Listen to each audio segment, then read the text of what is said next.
Baby, you're the one for me. Baby, you were meant for me. I'm madly in love with you. Baby, you're the one for me. Baby, you were. I'm madly in love with you. Baby, one for me. Baby, you were meant for me. I'm madly in love with you. J'ai lancé le Madeleine Project en novembre 2015. C'est un projet que j'ai lancé à partir d'affaires que j'ai retrouvées dans ma cave, dans l'appartement où je me suis installée à Paris. J'ai retrouvé toutes les affaires de la précédente occupante. Et donc je me suis penchée sur ces affaires au fur et à mesure de ce que j'ai appelé un tweet documentaire. C'est sur Twitter, j'ai essayé de raconter et de comprendre quelle était la vie de cette femme.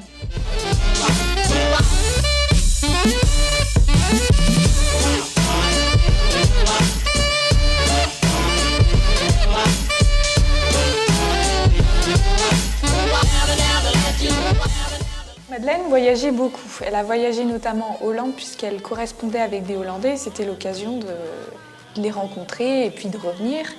Elle était d'ailleurs surnommée Tante Madeleine par plusieurs de ses correspondants.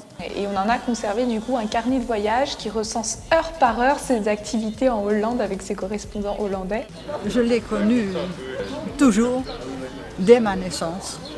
Moi, c'est plutôt en France que j'ai été avec Madeleine. Quand j'avais 13 ou 14 ans, mes parents me mettaient dans le train à Rotterdam. Et puis à Paris, elle venait me chercher, et puis je restais chez elle pendant 15 jours. Tante Madeleine était comme une membre de la famille, hein. Très chère à nos cœurs.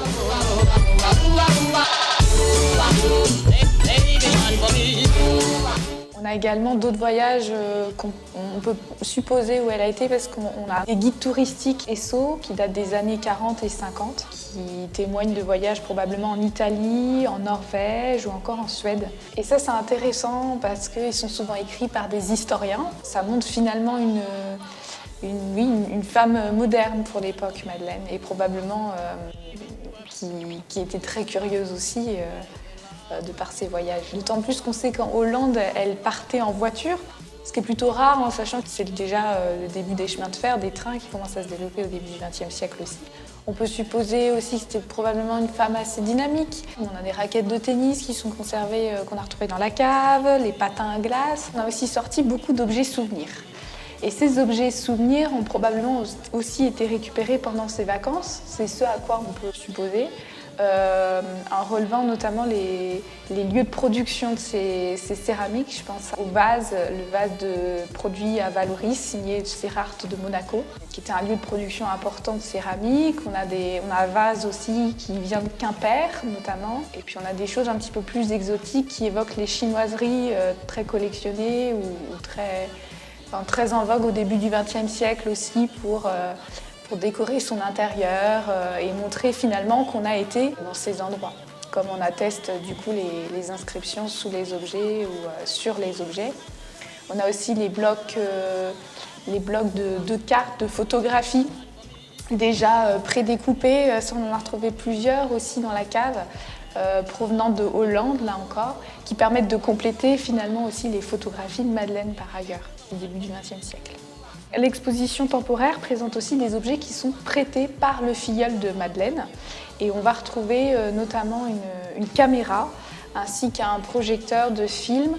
La caméra, elle est intéressante parce que c'est la caméra qui a servi pour filmer une colonie de vacances en fait, à Luce-la-Croix-Haute dans les années 1950. On a retrouvé dans la cave la facture de la caméra de 1953. Et ça, c'est atypique parce qu'on est sur les tout premiers modèles de caméra. Là, c'est une caméra qui a été produite, à partir de 1940. Le projecteur de film, c'est pareil, c'est le même modèle. C'est Agfa, la marque Agfa. Et ça, c'est intéressant aussi parce qu'on là, on est dans quelque chose de vraiment véritablement moderne. On est dans les tout premiers modèles. Et ça permet aussi de montrer finalement ce souci de Madeleine de capter ses souvenirs autrement qu'en collectionnant des objets de souvenirs comme on a pu retrouver dans la cave.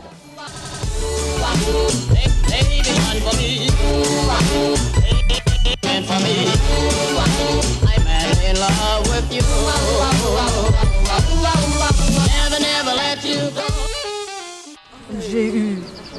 Clara au téléphone parce qu'elle était venue dans ma maison natale. Et puis j'ai dit, ben Madeleine, bien sûr, je la connais. Avec mon mari, on allait la voir tous les ans à Paris, jusqu'à 6 jours avant son décès. L'exposition, ça évoque beaucoup d'émotions. Ça raconte pour nous une belle histoire. I love the way you hold me tight. I love the way you squeeze. I love the way you tease. I love the way you kiss goodnight. Baby, you're the one for me. Baby, you are meant for me. I'm madly in love with you.